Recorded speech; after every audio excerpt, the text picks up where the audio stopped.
nobody expected this moment to go viral. I mean, one joke literally changed everything overnight. Fans thought it was harmless until the internet completely exploded. Welcome to Starscope. Join Jordan and Jamie as they uncover celebrity scandals, Hollywood controversies, influencer drama, viral internet chaos, and the stories hiding behind the spotlight. Today's deep dive starts with a single comment from LeBron James that violently collided the worlds of NBA drama, NFL royalty, and Taylor Swift's empire. Yeah, and it perfectly illustrates how fast a cultural narrative can just take on a life of its own. We're looking at a wild stack of sources today. Right, we have, fast-paced sports journalism and, surprisingly, a rigorous peer-reviewed medical paper from PLOS One. So our mission is to unpack the anatomy of this viral controversy, like what actually happens when Hollywood hype meets hard science. Let's start with the catalyst. Mm-hmm. So LeBron James goes on the Pat McAfee show. He is there to defend his son, Bronny, against criticisms from ESPN analyst Stephen A. Smith. And he didn't just defend Bronny, right? He called out Smith's entire media strategy. Exactly. LeBron dropped this quote saying Smith was on a Taylor Swift tour run. A tour run, like accusing him of milking the controversy for clicks, just dragging it out for engagement, like a massive stadium tour. Yeah, LeBron was exposing the underlying mechanics of modern sports broadcasting. It is an industry that completely thrives on manufacturing drama.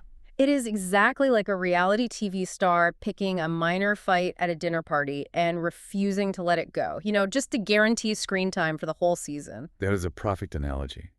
But what is really ironic here is that LeBron, using Taylor Swift as a metaphor for a media circus, happened right as he was getting pulled into her actual media circuit. Oh, right, the Travis Kelce connection. Yeah, I mean, how did Taylor Swift's actual boyfriend react to getting dragged into this NBA beef? Well, it comes back to the Ohio connection. I mean, LeBron and Kelce are both from Northeast Ohio.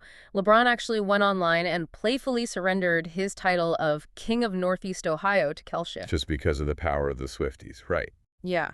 He was even complaining that he couldn't get an invite to Kelce's New Heights podcast. And Kelce reacted by totally fanboying over his childhood memories of watching LeBron play basketball. There is this deep mutual respect, but it completely crashed into the pop culture machine during Game 3 of the Cavaliers versus Knicks playoff series. Wait, the courtside drama. Yes.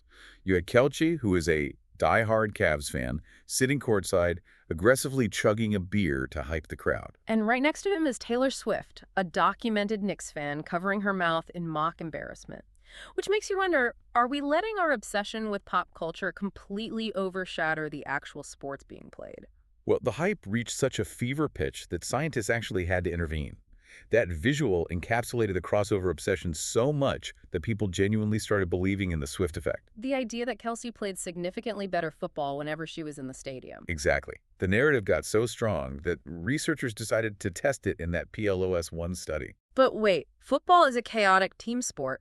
Even if you run the numbers, how can a study isolate one tight end's individual performance? I mean, how do you definitively prove her presence didn't give him some sort of psychological boost? That is the exact hurdle the researchers tackled. To isolate his performance from the rest of the noise, they used something called ELO ratings. ELO ratings. Yeah, it is a system originally designed for chess to calculate relative skill levels.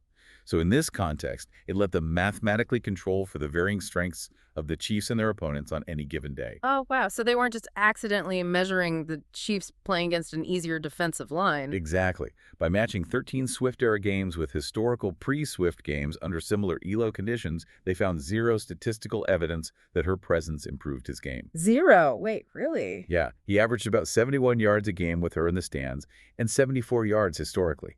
The Swift effect was statistically invisible.